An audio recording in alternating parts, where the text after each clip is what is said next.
انہوں نے حیرت و تعجب سے اس کی طرف دیکھا، وہ راگزر کے کنارے بیٹھا اپنے دونوں ہاتھ پھیلائے بڑی پرسوز آواز میں صدا لگا رہا تھا۔ اس کے لہجے میں زمانے بھر کی حسرت تھی، اس کی درد بھری آواز نے ان کے قدم جکڑ سے لیے تھے، انہوں نے اپنے گھوڑوں کی لگامیں کھینچ دیں۔ کیا خیال ہے بھائی؟ ایک نے دوسرے کی طرف سوالیہ نظروں سے دیکھا۔ آؤ یار، اس بے چارے فقیر کی یہ حسرت پوری کر ہی دیتے ہیں، یہ بھی کیا یاد کرے گا، دوسرا مسکراتے ہوئے بولا، اور وہ دونوں اپنے گھوڑوں سے اتر کر فقیر کی طرف بڑھے۔ یہ لو بابا، یہ اشرفیاں اپنے ہاتھ پر رکھ کر اپنی مسرت پوری کر لو، یہ کہہ کر ایک نے اپنی کمر سے بندھی ہوئی تھیلی کا منہ کھول کر سونے اور چاندی کے سکے فقیر کے ہاتھ پر الفال دیے۔ اللہ تمہیں خوش رکھے۔ اے پردیسی مسافرو، جس طرح تم نے میری حسرت اور خواہش کو پورا کیا، اللہ تعالیٰ تمہاری اسوہ مرادوں کو پورا کرے۔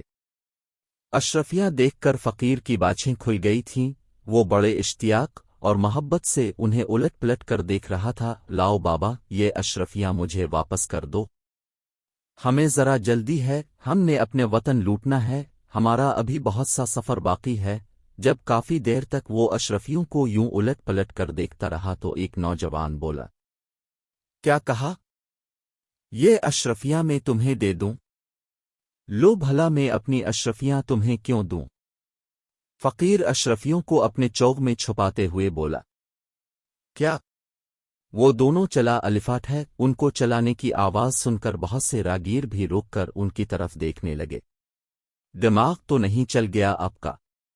یہ اشرفیاں ہماری ہیں، ہم نے آپ کی خواہش پر صرف چند منٹ کے لیے آپ کے ہاتھ پر رکھی تھیں، نوجوان زور زور سے چلاتے ہوئے بولا۔ او لوگو، دیکھو، یہ دونوں مجھ غریب فقیر کو لوٹ رہے ہیں۔ ہے کیا زمانہ آ گیا، اب تو لوگ مجھ جیسے قسمت کے ستائے فقیروں کو بھی لوٹنے لگ گئے، اور وہ بھی دن دہاڑے۔ فقیر نے تو باقاعدہ شور مچانا شروع کر دیا۔ مکار، دھوکے باز فقیر، تجھے شرم نہیں آتی یوں جھوٹ بولتے ہوئے؟ دوسرا نوجوان غصے سے بولا۔ لوگو، مجھے بچاؤ، یہ اجنبی مسافر مجھ فقیر کو لوٹ رہے ہیں۔ فقیر زور زور سے دہائی دیتے ہوئے بولا۔ ان کا یہ شور سن کر بہت سے لوگ جمع ہو گئے تھے۔ فقیر کی بس ایک ہی رٹ تھی کہ یہ اشرفیاں اس کی ہیں اور یہ لوگ مجھے لوٹنا چاہ رہے تھے، جبکہ وہ دونوں اجنبی مسافر قسمیں کھا کھا کر لوگوں کو یقین دلا رہے تھے کہ یہ اشرفیاں ان کے خون پسینے کی کمائی ہے۔ لوگوں کے لیے فیصلہ کرنا مشکل تھا کہ کون سچا ہے اور کون جھوٹا۔ آخر ایک سیانے بزرگ بولے، میری مانو تو ان تینوں کو بادشاہ سلامت کے پاس لے چلو، وہی صحیح فیصلہ کریں گے۔ ان بزرگ کی یہ رائے سبھی کو پسند آئی۔ کچھ ہی دیر بعد وہ سب لوگ بادشاہ سلامت کے دربار میں موجود تھے۔ یہ ملک تھا افغانستان۔ اس وقت افغانستان کے بادشاہ عبد الرحمن خان اول تھے۔ جس بزرگ کی رائے پر وہ آئے تھے وہ آگے بڑھے اور تمام معاملہ بادشاہ سلامت کے گوش گزار کر دیا۔ ہاں فقیر بابا، تمہارا کیا کہنا ہے؟